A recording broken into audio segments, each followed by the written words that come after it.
युद्ध को लेकर ट्रंप का बड़ा बयान ये भी है कि मैं युद्ध विराम नहीं चाहता। ये डोनाल्ड ट्रंप यहाँ पर कह रहे हैं, सीज फायर नहीं, बातचीत हम कर सकते हैं। तो इसके क्या मायने हैं ये भी देखना बहुत महत्वपूर्ण यहाँ पर होगा, क्योंकि डोनाल्ड ट्रंप एक तरफ कह रहे हैं कि आगे हम सोच सकते हैं क्योंकि हमने उनकी सेनाओं को ईरान की पूरी तरह से नष्ट कर दिया है, लेकिन अब वो यहाँ पर युद्ध विराम नहीं चाहते, ये बात कह रहे हैं। सुनवाते हैं क्या कुछ कह रहे हैं। We can have dialogue, but I don't want to do a ceasefire. You know, you don't do a ceasefire when you're literally obliterating the other side. They don't have a navy. They don't have an air force. They don't have any equipment. They don't have any spotters. They don't have anti-aircraft. They don't have radar. And their leaders have all been killed at every level. We're not looking to do that. तो अब America के आसमानी Baahubali F-35 की हम यहाँ पर बात करना बेहद जरूरी समझते हैं। ये वो फाइटर जेट है जिसे आसमान में अमेरिका का सिकंदर माना जाता है, जिसके होने का मतलब है दुश्मन का चैन छीन लेना। F-35 विमान को बहुत ही सुरक्षित और घातक माना जाता है। अमेरिका के इसी F-35 विमान को आपात लैंडिंग करनी पड़ी है। ईरान ने यह दावा किया है कि उसे अमेरिका के शेर यानी F-35 विमान को हमला करके बर्बाद कर दिया है, उसका शिकार कर दिया है। और इस खबर को अब हल्के में नहीं लिया जा सकता, क्योंकि अगर वाकई F-35 को ईरान ने निशाना बनाया है तो ये अमेरिका को बहुत परेशान करने वाली खबर है, क्योंकि इससे पहले कभी भी किसी F-35 पर कोई भी आज तक हमला नहीं कर पाया था।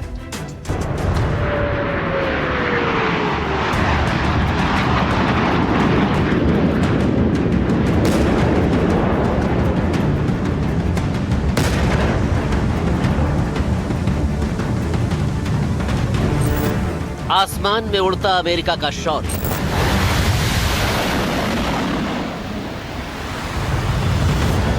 जिसके दम से आसमान भी कांप उठता है।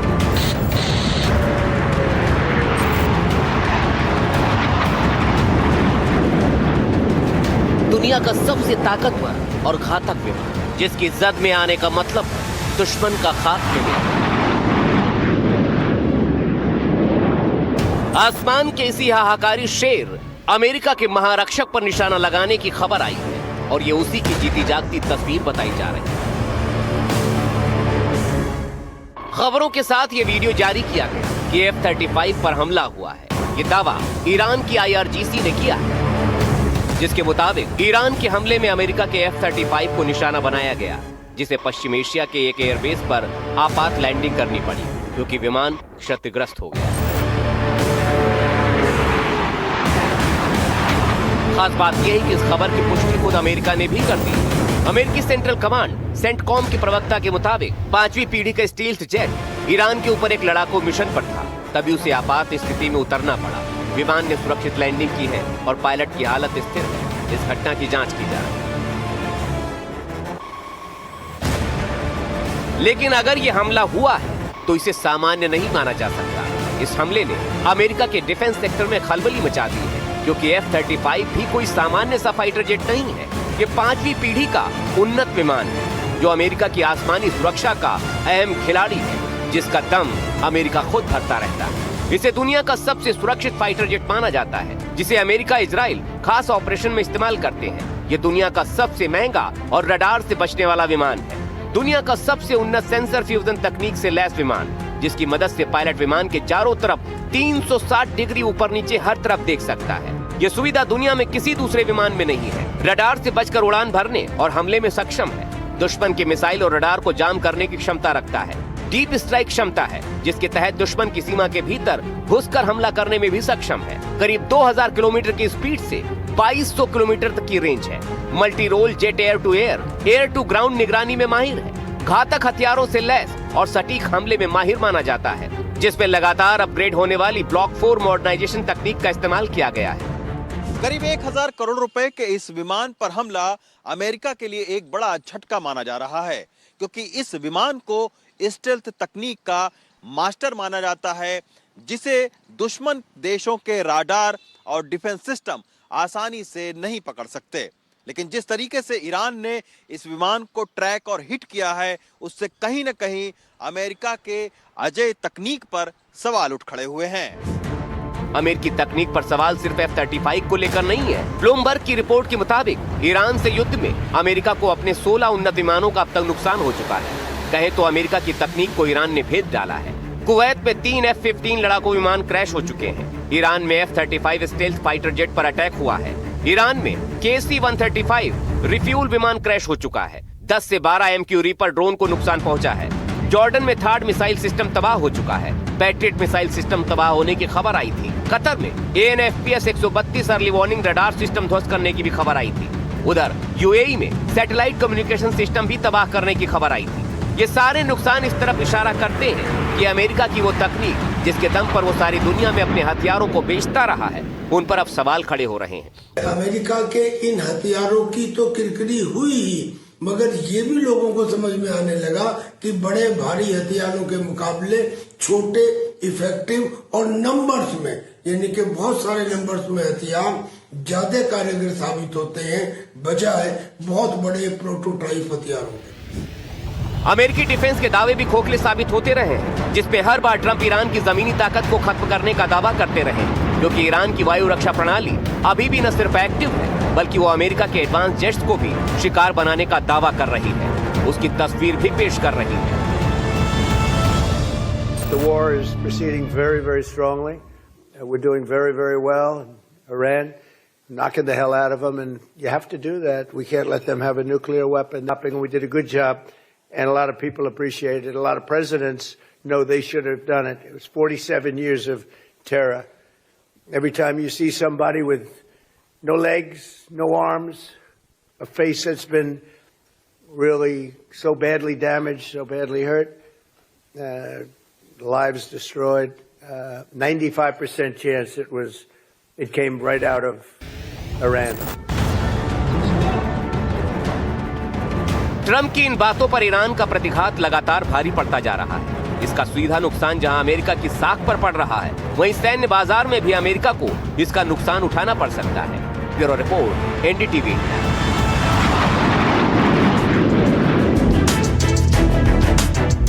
तो यहाँ पर जंग में अमेरिका को 1 लाख करोड़ से ज्यादा का नुकसान हुआ है। बड़ा नुकसान अमेरिका को यहाँ पर हुआ है। अब तक अमेरिका के 16 मिलिट्री एयरक्राफ्ट जो हैं वो क्रैश हो चुके हैं।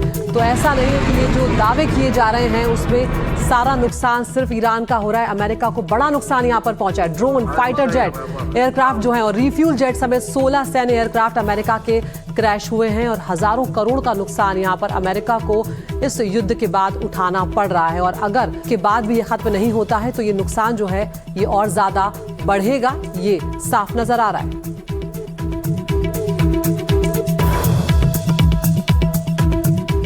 तो आपको बताते चलते हैं कि युद्ध में अमेरिका को अब तक कितना नुकसान आखिर हुआ है। कुवैत में 3 F-15 लड़ाकू विमान क्रैश हो चुके हैं। इराक में F-35 स्टेल्थ फाइटर जेट जो है उस पर भी अटैक हो चुका है। इराक में KC-135 रिफ्यूल विमान जो है वो क्रैश हुआ है। 10 से 12 MQ-9 रीपर ड्रोन जो है वो गिरने का दावा भी किया गया है। जॉर्डन में थर्ड मिसाइल सिस्टम तबाह हुआ है। इसके अलावा पैट्रियट मिसाइल सिस्टम उसे तबाह करने का भी दावा यहाँ पर किया गया है। कतर में AN/FPS 132 अर्ली वार्निंग रडार जो है उसको ध्वस्त करने का दावा भी यहाँ पर हुआ है। UAE में सैटेलाइट कम्युनिकेशन सिस्टम अमेरिका का तबाह हो चुका है। अब तक अमेरिका के 13 सैनिकों की जान भी जा चुकी है और 200 के करीब सैनिक यहाँ पर घायल हुए हैं। और ये जो सारा नुकसान हुआ है इसी के बाद ये कहा जा रहा है कि 1 लाख करोड़ से ज्यादा का नुकसान यहाँ पर अब तक अमेरिका उठा चुका है। और अब तक US के 16 मिलिट्री एयरक्राफ्ट जो है वो क्रैश हो चुके हैं और जिसमें से बड़ा जो नुकसान है वो F-35 का है।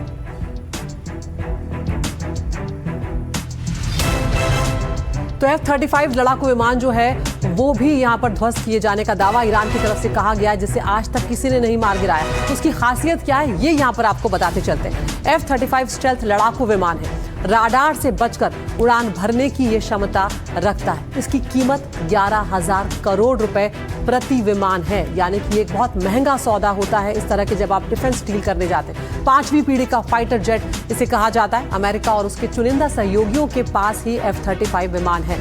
एडवांस इलेक्ट्रॉनिक वॉरफेयर सिस्टम इसके अंदर लगा हुआ है। दुश्मन की मिसाइल और राडार को जाम करने की ये क्षमता भी रखता है। डेटा फ्यूजन टेक्नोलॉजी से ये लैस है। पायलट को जमीन, हवा और समुद्र की पूरी तस्वीर यहां पर एक साथ इसमें नजर आ जाती है। डीप स्ट्राइक क्षमता ये रखता है। दुश्मन की सीमा के भीतर घुसकर हमला करने में भी F-35 सक्षम है और मल्टी रोल जेट ये कहा जाता है। Air to air, air to ground निगरानी करने में भी ये परफेक्ट है। ये भी इसको लेकर दावे किए जाते हैं, लेकिन बावजूद उसके यहाँ पर ईरान ने ये दावा किया है कि F-35 जो है उसको मार गिराया गया है। तो ये एक बड़ा नुकसान यहाँ पर कहा जाएगा अमेरिका के लिए, क्योंकि प्रति विमान की जो कीमत है वो 11,000 करोड़ कही जाती है। तो ये जो महाजंग चल रही है, इस महाजंग के बीच में आज दुनिया उस कगार पर खड़ी है जहां से वापसी का रास्ता शायद इतिहास की किताबों में भी नहीं मिलेगा। पश्चिम एशिया के आसमान में बारूद की गंध अब केवल पारंपरिक धमाकों तक सीमित नहीं रही, बल्कि इसमें उस अदृश्य मौत की आहट शामिल हो गई है जिसने हिरोशिमा और नागासाकी को दशकों तक राख में तब्दील कर दिया था। WHO ने जैसे इस खतरे को कबूला, दुनिया के माथे पर चिंता की लकीरें खिंच गई है। WHO ने यह माना है कि पश्चिमी एशिया में छिड़ी जंग परमाणु आपदा की तरफ बढ़ती हुई नजर आ रही है।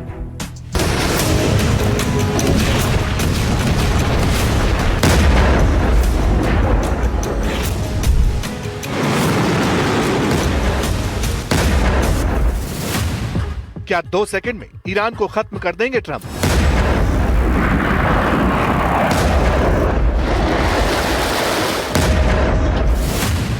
ट्रंप ने जापान के सामने ईरान को क्यों डराया? Who knows better about surprise than Japan?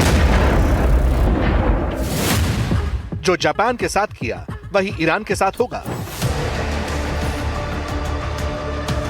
White house से इन तस्वीरों पर ईरान की नजर थी। हो सकता है बंकर में मौजूद मुज्तबा और उनके कमांडर्स ट्रंप का एक एक शब्द सुन रहे हों। जैसे ही ट्रंप ने अपनी स्पीच में हथियारों पर बात की, ये बताया कि $200 अरब के हथियार क्यों चाहिए, नए हथियारों का जिक्र और सप्लाई लाइन की बात कही।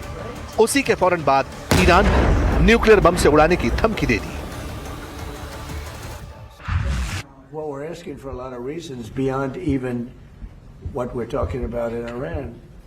This is a very volatile world, and the military equipment, the power of some of this weaponry is unthinkable. You don't even want to know about it. Oh, you could end this thing in 2 seconds if you wanted to, but we are being very judicious. So we're in very good shape, but we want to be in the best shape we've ever been in. यानी अमेरिकी राष्ट्रपति खुलकर कहना चाहते हैं कि वो 2 second में एक न्यूक्लियर बम वाला कोड दबा सकते हैं और उससे ईरान का खात्मा हो जाएगा। लेकिन जरा इस धमकी की टाइमिंग पर गौर कीजिए, क्योंकि जंग में ऑप्टिक्स का अहम किरदार होता है।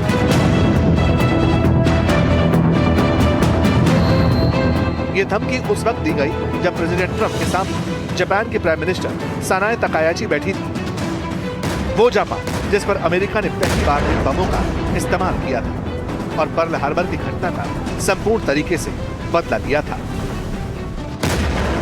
अब जहां तक पर्ल हार्बर की बात है, तो उसे लेकर भी ट्रंप ने इंडिकेशन दिया। जापान के सामने जापान के अमेरिका पर किए गए सेकेंड वर्ल्ड वॉर वाले पर्ल हार्बर अटैक का जिक्र कर दिया।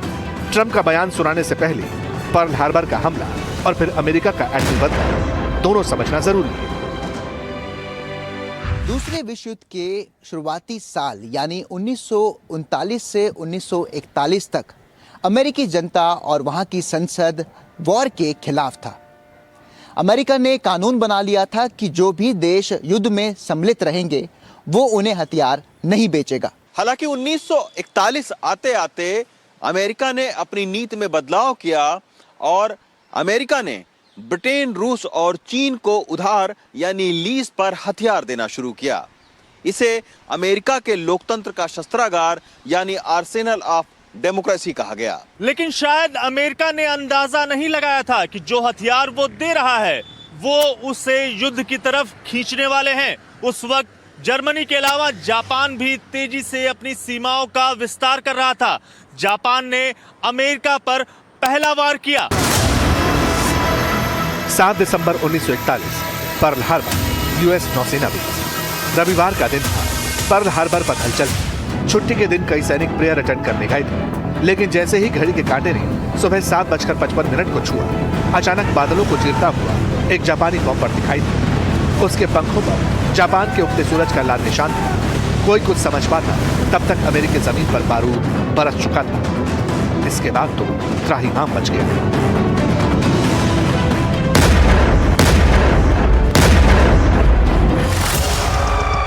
अमेरिका के संभलने से पहले 360 जापानी युद्धक विमानों का एक झुंड आया और उन्होंने पर्ल हार्बर पर मौजूद अमेरिकी नौसैनिक अड्डे पर भीषण हमला कर दिया। जब बारूद का बवंडर छटा तो लाशों का ढेर था। बड़े बड़े जहाज कागज की किश्ती की तरह नीले समंदर में डूबते जा रहे थे। 8 युद्धपोतों में से 5, 3 विध्वंसक पोत और 7 अन्य जहाज डूब गए या बुरी तरह क्षतिग्रस्त हो गए। 200 से ज्यादा विमान नष्ट हो गए। जापान के सरप्राइज अटैक में कुल 2400 अमेरिकी सैनिक मारे गए, 1200 घायल हुए। इस अचानक हुए हमले ने अमेरिकी प्रशांत बेड़े को करारा झटका दिया और अमेरिका सेकेंड वर्ल्ड वॉर में निर्णायक रूप से शामिल हो गया। तब यानी 1941 में जापान का यह सरप्राइज अटैक था। अब 2026 में ईरान पर अमेरिका ने सरप्राइज अटैक कर दिया।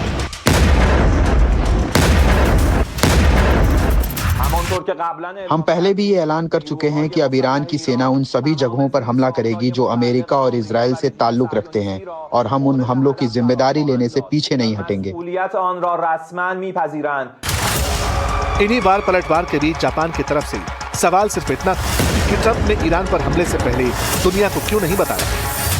यहीं पर ट्रंप ने जापान के पीएम के सामने पर्ल हार्बर की याद दिला दी, जापान को विचलित कर दिया और सरप्राइज अटैक के बहाने ईरान को लेकर आगे की रणनीति। When we go in, we went in very hard, and we didn't tell anybody about it because we wanted surprise. Who knows better about surprise than Japan? Okay, why didn't you tell me about Pearl Harbor? Okay, right? You know, he's asking me. Now you believe in surprise, I think much more so than us, and we had to surprise him, and we did.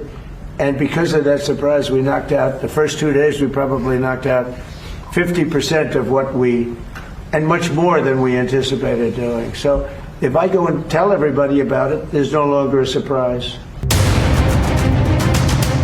Trump क्या करने वाले हैं वो इसके indication पहले ही दे देते हैं। सवाल है इस बार सरप्राइज अटैक कैसा होगा, क्योंकि अमेरिका की तरफ से महा हमले के संकेत लगातार रिलीज हो रहे हैं। संकेत नंबर 1, 12 मार्च को ट्रंप ने कहा था 1 घंटे में तेहरान को खत्म कर देंगे। संकेत नंबर 2, अमेरिका ने हॉर्मुज़ स्ट्रेट के पास ईरानी मिसाइल सेंटर पर 5000 पाउंड के बंकर बस्टर बम दाग दिए। संकेत नंबर 3, ईरान के बुशहर न्यूक्लियर पावर प्लांट पर मिसाइल से हमला हुआ, रेडिएशन लीक का खतरा पैदा होने लगा। संकेत नंबर 4, अमेरिका ने अपना सबसे बड़ा बंकर बस्टर बम 2 बार इस्तेमाल कर लिया है। संकेत नंबर 5, अमेरिकी रक्षा मंत्री ने दावा किया कि ईरान पर अब तक का सबसे बड़ा हमला होगा। और संकेत नंबर 6, ट्रंप का यह कहना कि ईरान को 2 सेकंड में खत्म कर सकते हैं।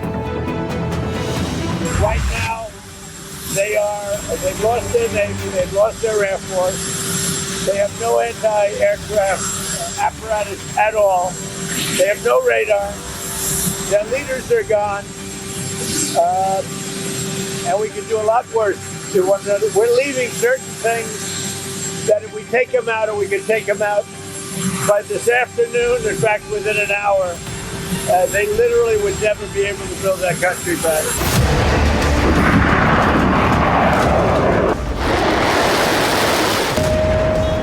अब 2 सेकंड में सब कुछ खत्म करने वाला बम तो न्यूक्लियर और हाइड्रोजन बम ही है। दोनों अमेरिका के पास है।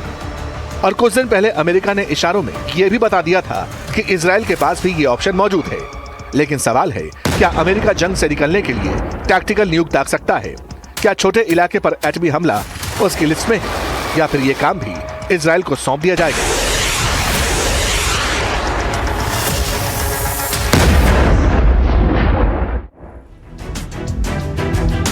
तो डोनाल्ड ट्रंप यहाँ पर तमाम तरह की धमकियां भी दे रहे हैं, लेकिन एक और नया बयान भी उनका यहाँ पर सामने आया। डोनाल्ड ट्रंप ने कहा है कि हमने जीत हासिल कर ली है। ये दावा यहाँ पर अमेरिकी राष्ट्रपति डोनाल्ड ट्रंप करते हुए नजर आ रहे हैं। वो ये भी कह रहे हैं कि ईरान का सब कुछ तबाह हो चुका है। क्या कुछ वो कह रहे हैं, आपको इस बयान में सुनवाते हैं। I think we've won. We've knocked out their Navy, their Air Force. We've knocked out their anti-aircraft We've knocked out everything. We're roaming free.